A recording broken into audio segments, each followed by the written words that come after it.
What's up guys, it's me Jeremy. With the recent announcement of the full upcoming rework for Mordekaiser, it's definitely interesting to think about what Riot's going to do in order to shift his kit and overall gameplay style to better align with his badass theme that's already so well established. There's also quite a few bits of pieces of information here and there, and overall I just wanted to talk about pretty much everything we know and what we can probably expect for the upcoming future rework of Mordekaiser. Now the two biggest points we can take from the announcement is that he will indeed get a full visual and gameplay update, meaning he's going to get completely rebuilt from the ground up with a heavily changed and upgraded kit.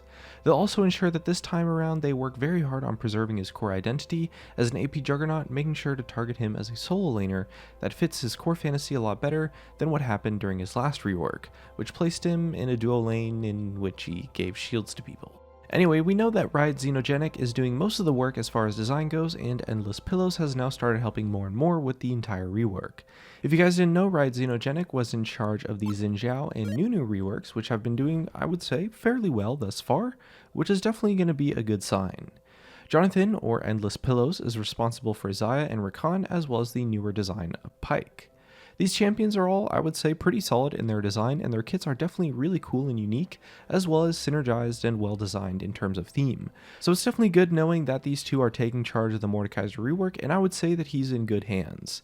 Definitely that's a great sign, and it's got a lot of great potential. That's definitely more than super exciting.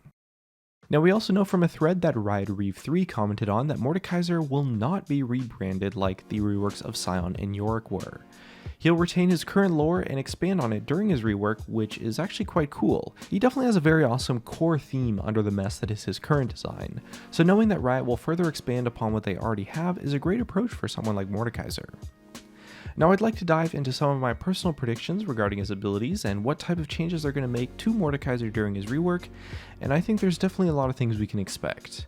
Now, what's probably the most likely change, I would say, is that he's getting a new W. Perhaps they might make it some sort of AoE ability that still does damage, similar to how it does when you use it on an ally, but maybe it's placed down on the ground, similar to how Nasus places down his Spirit Fire. Maybe Mordekaiser will create some sort of cursed area that hurts, maybe slows, or even stuns opponents that walk over or onto it. Not too sure though, that's kind of just a random idea. Anyway, with that said, two things I'm also pretty confident will stay in his kit are actually his passive and his ultimate.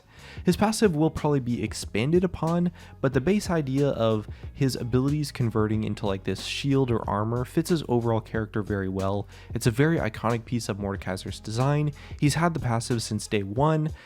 It's probably going to become a little bit more complex, as Riot definitely has a tendency, especially lately with the more recent reworks and releases, to want to add more unique and complex mechanics though.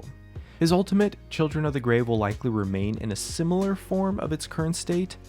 I definitely think it's way too iconic to both his kit and his theme to be reworked or removed in any sort of way. At the very least, he's definitely going to retain the aspect of summoning a ghost in some way.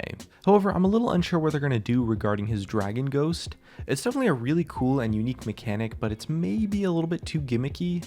Although I'm sure that they'll still push his ultimate and especially the summoning a ghost aspect of his ultimate to become even more a part of Mordekaiser, as it's definitely the main thing he has going for him right now, and I wouldn't be surprised if they entirely redesign his kit around that sort of gameplay. Mordekaiser's entire theme and his lore is based around building his ghost army and sending the souls of his victims to his underworld kingdom. Something that could be pretty interesting is if imagine when Mordekaiser executed an enemy using his ultimate, it would actually get reset, which would mean he could curse the next opponent and slowly build up this army based around the deaths of the opposing team. It's probably a little bit too snowball heavy if we think about team fights, but thematically it would definitely be really cool.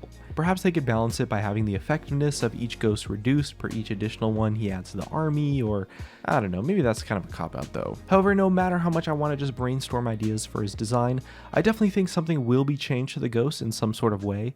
Perhaps there might be better coding for just better AI interaction in general, maybe their stats or their entire mechanics in general might change completely, honestly. I just know for sure that Riot has come a long way since the original rework of Mordekaiser, and the technology is way better too, and we've seen this more and more in the latest releases, including Zoe, Nico, and Silas, all of which see some really awesome sorts of new mechanics that they've been wanting to do for a while but never really could because of technology limitations in the past. Zoe with her abilities of taking summoner spells, Nico taking appearances, and finally Silas stealing ultimates. Things that were once limited because of the technology aspects of the game design aren't prevalent anymore, so it'll be interesting to see if Mordekaiser gets some interesting new mechanics because of the better technology or not. Now his Q and his E are definitely up for debate. I think his Q works somewhat well thematically, and there's no real better way to make Mordekaiser use his mace besides just completely smashing your opponents with it. Maybe they'll change the style of how it works, maybe it'll be something to like what they did with Aatrox where he actually like swings it in a cone, or maybe something like Riven where he needs to aim the attack. I'm not really too sure, but it'll probably become more complex mechanically than his current Q. His E is also pretty well done thematically, and I'm a little 50-50 on whether or not the ability is going to get changed. I do think that some sort of minor adjustments at least might make it a little bit more interesting than what it is at the moment, but right now Mordekaiser's E is kind of just this sort of basic but at the same time consistent and reliable nice ability. So depending on if they make the rest of his kit too complex, it's not unlikely that they just keep his E the same because of the lack of power budget on the rest of his kit. However, regardless of what they do, it's definitely going to retain its magic-y feel, as it is kind of the main magic ability on his kit, used to express the AP side of the Juggernaut alongside his ultimate. Now another big thing we really need to think about within his rework is that it gives Riot the opportunity to recode Mordekaiser from the ground up, which is actually super important. There's a really famous League of Legends forum post by Nightwind42 which claims he has a hobby of catching bugs on Mordekaiser, and it's actually pretty crazy, and it's no surprise that it gained some popularity because he has personally found over 180 bugs involving Mordekaiser, which definitely makes Mordekaiser the buggiest champion in League of Legends. I mean, I kind of hope Riot pays this guy for all his hard work, because not only does he post all the bugs, but he even lists how they're performed and what they do, including a bunch of really prominent bugs as well as a bunch of smaller kind of funny ones. I mean, this post is absolutely insane if you think about it. Mordekaiser is quite literally the buggiest champion in all of League of Legends. For example, ghosting an AD carry with Runaan's Hurricane doesn't allow the ghost to actually use the effect of Runaan's Hurricane.